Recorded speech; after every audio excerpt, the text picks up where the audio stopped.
New York Number 2 Sports Show.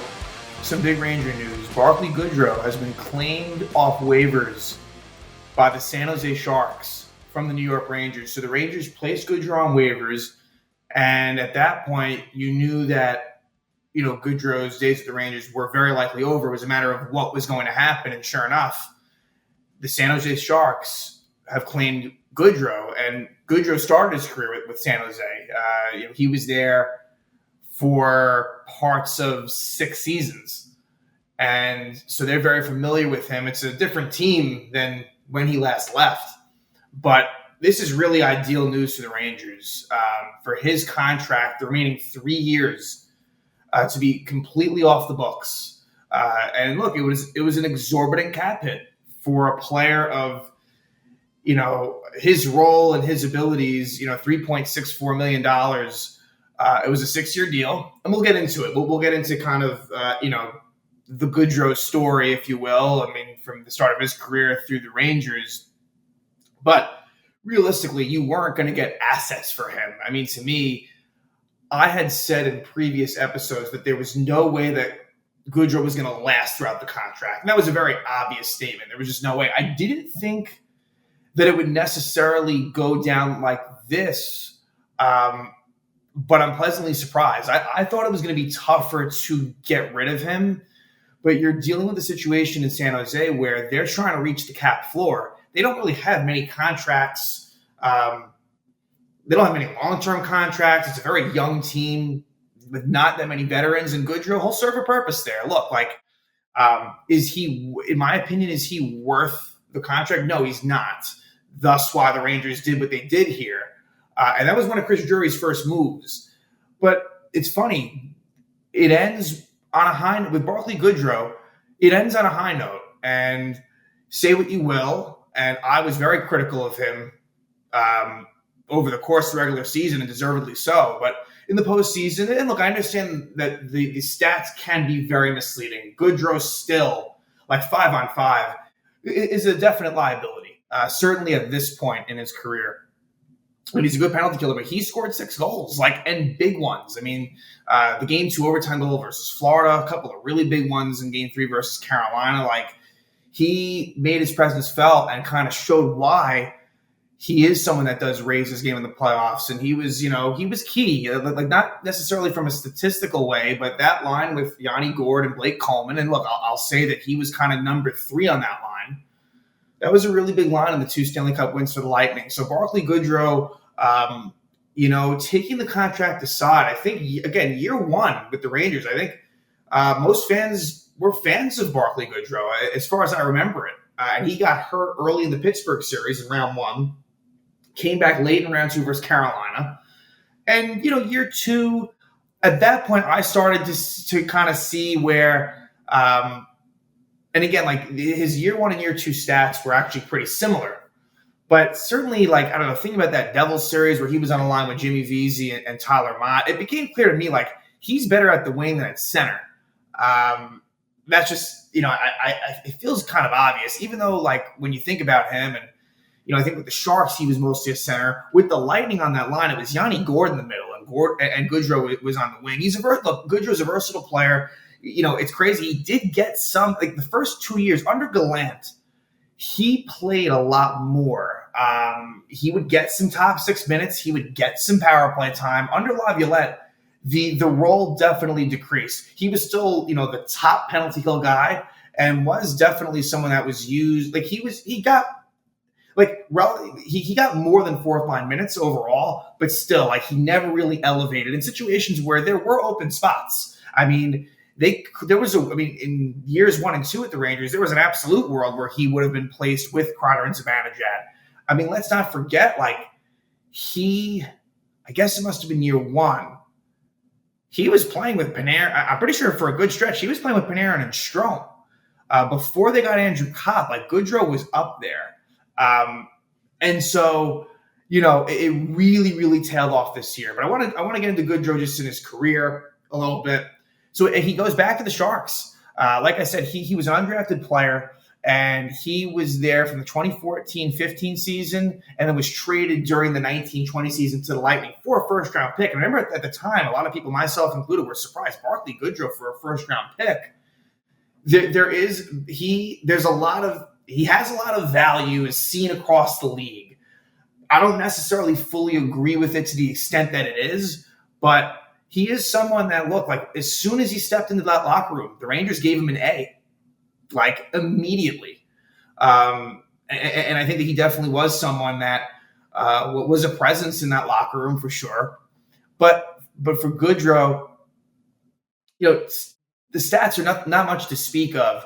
Really where you see his role kind of pick up was later on. I mean, I know he played 60 games in that 2014-15 season. But to me, it really wasn't until that 18-19 season with the Sharks that's where he took a while. I mean, he came up for an undrafted player. He came up relatively young, but really he didn't get like a full-time role with San Jose. And so, like I said, I mean, a little bit you could argue 17-18, but 18-19 played every game. Only 7 goals, 10 assists, 17 points, but he played 20 games, 2 goals, and one of those goals was a very memorable Game 7 OT winner versus the Vegas Golden Knights. Actually against Gerard Gallant. So there's a lot of fond memories as far as Barclay Goodrow for San Jose Shark fans, that being the main one. Again, a Game 7 OT clincher is a huge deal and really never forgotten about. So, and that's he made it to the conference final. Then in the 2020 season, before COVID, he gets traded at the deadline to the Lightning. Doesn't really make much of an impact in the 8 regular season games that he plays, at least statistically, but plays 25 games in the bubble. And wins the Stanley Cup for the Lightning. And then the next year, in a shortened season, it contributes a little bit more offensively, but similarly is a big part in them winning a Stanley Cup. And then that's where the Rangers acquired his rights. They traded a 7th-round pick to the Lightning to have the negotiating rights for Goodrow, to which they then signed him to a 6-year deal. And Chris Drury's first offseason with the Rangers was definitely a rough one. I mean, you think about the Buchnevich trade to the Blues and then this Goodrow deal. The idea was kind of changing the identity, bringing in Goodrow, bringing in Ryan Reeves. Now, and at the time, you could understand why, but also Goodrow, a 6-year deal, that wasn't a good contract. Right, in terms of length, in terms of the cap hit being $3.64 million. But at the same time, I like to think that Goodrow's experience did rub off on the team in some ways. And he was a pretty clutch. I will say there was a lot of clutch moments, especially in that first year, 79 games. And again, you could probably argue that his role increased, but his stats were at the best with the Rangers. In 22 and 23, in 22, 13 goals, which is a career high for him, 20 assists, which is also a career high, and 33 points in 79 games at a plus 13. Now, again, what hurt him is he gets hurt in that playoff. So he only plays 9 playoff games. And you could tell I feel like he was a bit impacted. So he did what he could. He played the entirety of the Lightning series, but it didn't feel like it was quite the same. It was good to get him back, though. And then the next year, similar numbers. I feel like his play dipped a bit, but he played all 82 games. He played each game for the Rangers. 82 games, 11 goals, 20 assists, 31 points, a plus 3, and played all 7 games in that Devils series, including 1 goal, which I believe was in Game 6, a game that the Rangers won against the Devils. But, yeah, I didn't love how he was in that series. And then this year was a major drop-off.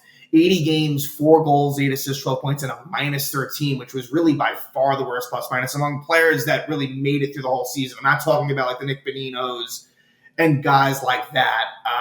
Goodrow really struggled mightily this season, even more than he had. And going into this past season, there was talk in the offseason, hey, are we going to sort of move on from Goodrow because of that contract? But in the playoffs, 17 games, 6 goals, 2 assists, 8 points, and a plus 3. So much better than he was in the regular season. But that all said, this is the right move. And you want to ideally have players like Barclay Goodrow come playoff time. You really do. But at a contract that's way, way less than this. And so that is achievable. That is attainable. And for them to not have to face a buy, for the Rangers to not have to go through a buyout or to retain salary in a trade or to add a sweetener, a draft pick in a trade, this is really good news. I understand there might be a segment of the fan base that is upset because of the fact that he actually was your better player performance, but I also understand that those stats are a little bit misleading. I appreciate those, and those were big moments. But also, the output just isn't good enough to qualify this contract. It just isn't. So now he goes back to San Jose. And to be honest, I think with that, I wouldn't be surprised. So he has 3 years remaining on this contract that he signed a few years ago. It was a 6-year deal. And I'm not really sure. I wouldn't be surprised if he gets traded from San Jose at some point. I think he'll start the year with the Sharks and possibly maybe play the whole season with them. But, I wouldn't be surprised. But for him, it's got to be bittersweet. This is someone that's made the playoffs like every year of his pro career, whether it be just dating back all the way to the OHL. This is a guy that always is in the playoffs, and that streak could come to an end this year if he lasts the whole season with San Jose. For him, it's bittersweet to go to a team that was that is a cup contender in the Rangers, to San Jose, which is bottom of the barrel. But I'm sure there is some positivity in the fact that he is going home, if you will. I mean, San Jose is the place that he's known the most. He was there the longest. And so for him, it's not like it's unfamiliar territory. So I guess it could be worse on a personal level for Barclay Goodrow. But now what happens? How do the Rangers use this money? And I'm hoping there's still more moves to come. Yes. Is this a pretty big move? I'd say it is. I'd say it is. This is not a nothing burger. But I also think that I hope there's a little bit more of a shakeup. Whether it be another 1 or 2 players that are part of the quote unquote core of this team that are kind of moved out. But I'm not going to name individual names, but I still think there's more work to be done on that front. But this opens up some cap space. And what comes to mind to me is I think that a top 6 right wing is probably going to be acquired on some level, either in free agency or by trade. That to me is a bit of a glaring hole. Whether you want to say it's the Kreider-Zibanejad spot, like however you want to kind of term it, a top 6, preferably right wing, I think is probably someone that Chris Drew will be looking at. At this point, you probably have to consider a 4th line center. With Goodrow gone, you don't really have, when you think about it, a lot of the Hartford players, and I know that there's some players that have versatility, they're more on the wing. So I do think that they probably will be looking at a cheap, inexpensive 4th line center. I could see that, but that's look at the forwards. As far as we really don't know from a defensive outlook, because look, they gave Kakko that 1-year extension. So a lot of the forward movement is kind of coming to fruition, but we don't really know as far as the defense. Lindgren and Schneider are still restricted free agents. So a lot to learn on that side. And I think to me, that's going to be very interesting. But yeah, this is something where when Goodrow was waived, I think most Ranger fans were hoping that he would be claimed. And in fact, he is. That the San Jose Sharks in some ways do the Rangers a favor, but I think for them, I understand why they're doing it. But I could also see fans of other teams being like, wow, the Rangers were bailed out. Chris Drury was bailed out. It was not a great contract handed out by him, to say the least. And he's able to kind of come out of there, without any future ramifications. And so this is a pretty good result for the Rangers, but wish Barclay Goodrow well. I think that he, all in all, did what he could. His skills are limited, and I think that he definitely was one of the leaders in there. And we'll see if there's further shakeups. But the first one is that Barclay Goodrow placed on waivers with the Rangers and claimed by the San Jose Sharks.